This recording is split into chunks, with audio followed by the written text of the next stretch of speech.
For India to shine, more and more girls, the women of tomorrow, must enter the realm of STEM and opt for technology as a career.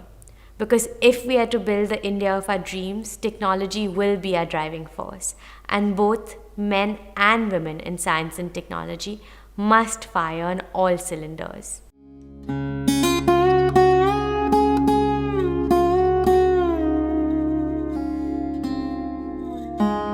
Good afternoon, ladies and gentlemen, and a very special good afternoon to all the young girls, the bright young minds who are torchbearers of the new India attending the event.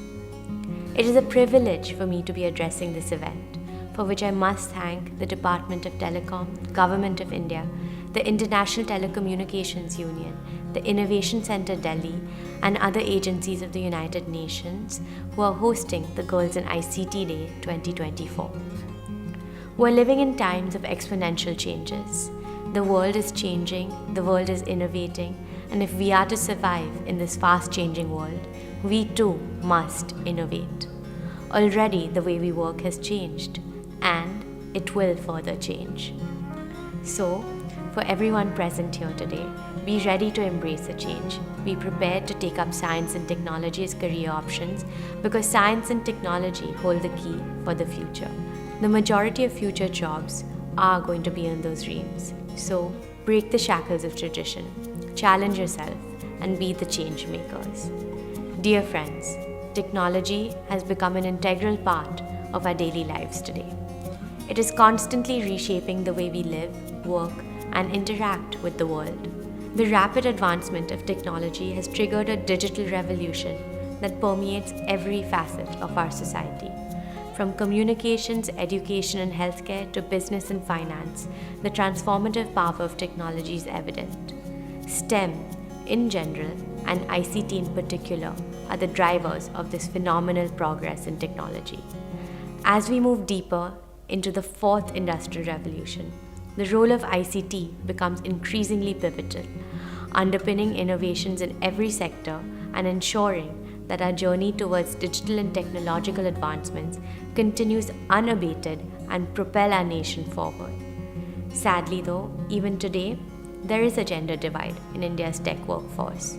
According to NASSCOM, only 36% of India's tech workforce are women. Blame it on age-old dogmas and societal stereotypes, such as women are best suited as teachers and jobs involving soft skills. A similar disturbing aspect is a drop in the number of women in science, technology, engineering, and math-focused roles. Data from the World Bank shows that women make up 43% of total STEM graduates in India, but account for only 14% of all scientists, engineers, and technologists. India has favorable demographics to make tremendous progress in this era of the fourth industrial revolution, also known as the digital era, and emerge as a world leader. If we are to drive home the advantage of our demographics, both men and women should attain their fullest potential. A male-dominated STEM or ICT landscape where women are underrepresented will rob India of its opportunity to rule the roost. We have missed the first two industrial revolutions and we're merely playing catching up during the third. This era of the fourth industrial revolution has given us the opportunity to make amends. We must rise to the occasion, we must exert ourselves, and we must excel. Otherwise, we run the risk of becoming irrelevant. So, for India to shine, more and more girls, the women of tomorrow, must enter the realm of STEM and opt for technology as a career. Because if we are to build the India of our dreams, technology will be our driving force, and both men and women in science and technology must fire on all cylinders. Dear friends, in the ever-evolving landscape of the tech industry, the underrepresentation of women in the workforce is a debilitating reality. The gender gap does not only signify gender bias, but it is also a hurdle in the path of innovation. Closing this divide is a strategic imperative necessary for the industry as well as society's holistic growth.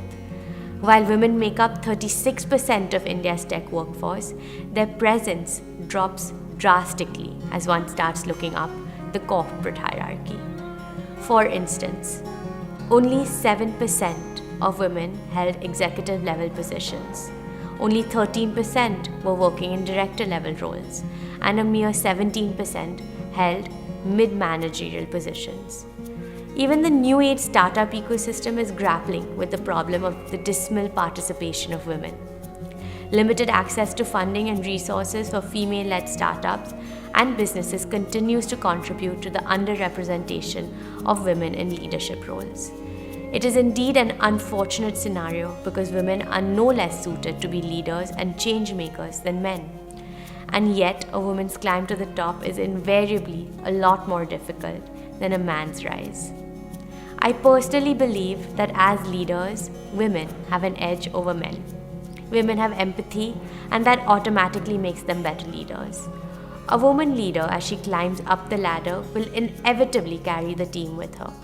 I've heard my mother, Mrs. Neeta Ambani, a champion of women empowerment, say time and again, empower a man and he will feed a family. Empower a woman and she will feed the entire village. I believe that what my mother says is true. Women are born leaders. Their innate selflessness makes them better leaders. So by denying leadership roles to women, we're denying ourselves the chance to realize our full potential. Of course, there are signs of changes all around the world. But let me tell you that the changes must be systemic.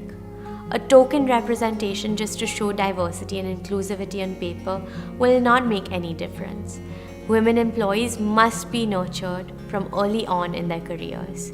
They need to be shown that their growth can play out in a company and how it will go a long way to help the company. Friends, to encourage increasing participation of women in STEM and ICT and to bridge the gender divide in our tech workforce across the hierarchy, we need to design and execute a comprehensive strategy. First, curriculum enhancement. Strengthening our STEM curricula to promote equal participation is crucial. We must consult gender equality experts to ensure our learning material are free of biases and resonate with both genders. The government, under the stewardship of our visionary Prime Minister, Shri Narendra Bhai Modi, is making alterations and necessary course corrections, and the results are already showing. In the last decade, there's been a 6% increase in women's representation in the tech workforce. However, we still have a long way to go to make it a 50-50 man-woman ratio in every sphere of technology and across hierarchies. With the government doing its part, industry too must chip in to catalyze the transformation.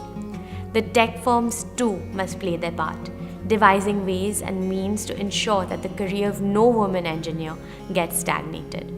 Every woman gets the chance, like their male counterparts, to bloom to their fullest.